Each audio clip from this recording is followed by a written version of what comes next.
Hi everyone, তোমরা কেমন আছো? আশা করি ভালো আছো। তো আজকে আরেকটি নতুন ভিডিও নিয়ে চলে এসেছি। আজকে আমরা যাচ্ছি দীঘায় ফুল ফ্যামিলি, সেই ভিডিও তোমাদের সঙ্গে শেয়ার করবো। আর সঙ্গে আছে হাবলুও।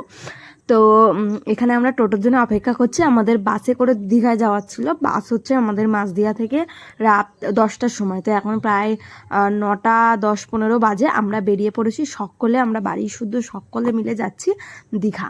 আর এই হচ্ছে বাসের কাছে আমরা চলে এসেছি। আর এই যে হচ্ছে কি সম্পূর্ণ বাসটা, এখানে তুলি আছে, মা আব্বা আছে, ভাই ভাবি আছে, পিসি আছে, আর কাকি আর হাবলু আছে। সবাই মিলে আমরা যাচ্ছি এখন দীঘাতে। আর আমরা সবার ফার্স্ট এসে পড়েছি। এখনো পর্যন্ত কেউ আসেনি, আমরাই হচ্ছি ফার্স্ট। আর তুলি এখন থেকেই রেডি বিচ স্টাইলের পোশাক পরে। আর এই যে হচ্ছে আব্বা মা বসে আছে।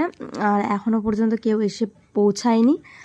আর প্রচণ্ড প্রচণ্ড প্রচণ্ড আমরা আনন্দ করেছি, মজা করেছি একসঙ্গে সকলে। পুরো বাসটা এখন সম্পূর্ণ ফাঁকা। আর এই হচ্ছে আমি। আর আর বাঙালির আবার সময় কোনো জ্ঞান থাকে নাকি? 10টা বললে সেটা 11টা তো হবেই।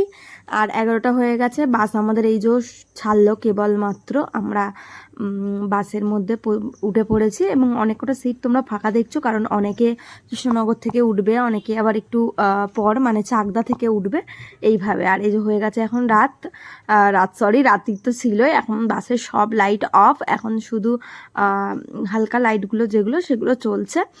আর দেখতে দেখতে হয়ে গেল এই যে সকালবেলা একেবারে। আর চারপাশটা দেখছো কত সবুজ আর সবুজ চারিপাশে। ইতিমধ্যে আমরা পৌঁছে যাব দীঘার কাছে। বাস অলরেডি ঢুকে পড়েছে। ওই যে দেখা যায় দীঘার গেট, জানি না তোমরা দেখতে পাচ্ছ কি না। তো আমরা দীঘায় মোটামুটি ঢুকে পড়েছি। এরপর আমরা যাব একেবারে হোটেলে।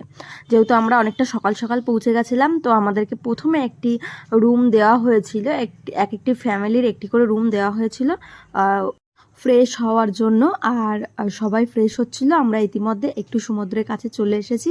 আর এখন আপাতত আমরা বসে আছি। আর তখন যেহেতু নিম্নচাপ হওয়ার কথা ছিল, তো আমরা ভেবেছিলাম নামতে দেবে না।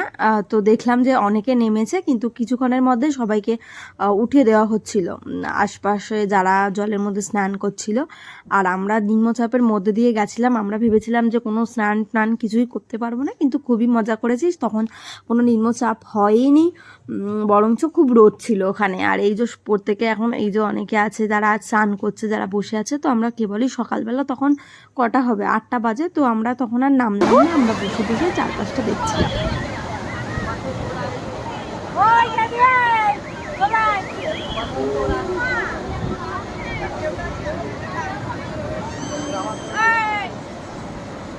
আমার ছাতা তোমার কাছে। আর এই সন্ধ্যাবেলা আমরা একটু বেরিয়েছিলাম। এখন সবাই জানো যে দীঘা জগন্নাথ মন্দির হয়েছে। তো আমরা সেই পাশ দিয়েই হেঁটে হেঁটে যাচ্ছিলাম। দেখো, আর প্রচণ্ড ভিড় হওয়ার কারণে আমরা কেউ ঢুকতে পারছি না। আর এখন একটু সমুদ্রের পাশে চুপচাপ বসে আছি।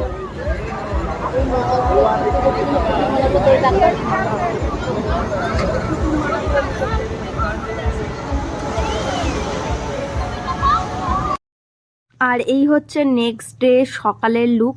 এটা একদম সকাল সকাল, মানে তোমার হচ্ছে কি 5টার মধ্যে আমরা রেডি হয়ে চলে গেছিলাম হচ্ছে সমুদ্রের পাশে, মানে সমুদ্রের ধারে ছবি শ্যুট করার জন্য। আর এই যে তুলি, আমরা আজকে একটু গাউন পরেছিলাম, পরে এই যে এখন আপাতত হাঁটছি হচ্ছে কি বিচের ধারে যাওয়ার জন্য। সকাল সকাল ঘুম থেকে উঠে রেডি হয়ে, চারপাশটা এত সবুজ এত স্নিগ্ধ, কি যে সুন্দর লাগছিল সকালটা। আর এই দেখো চলে এসেছি সমুদ্রের ধারে।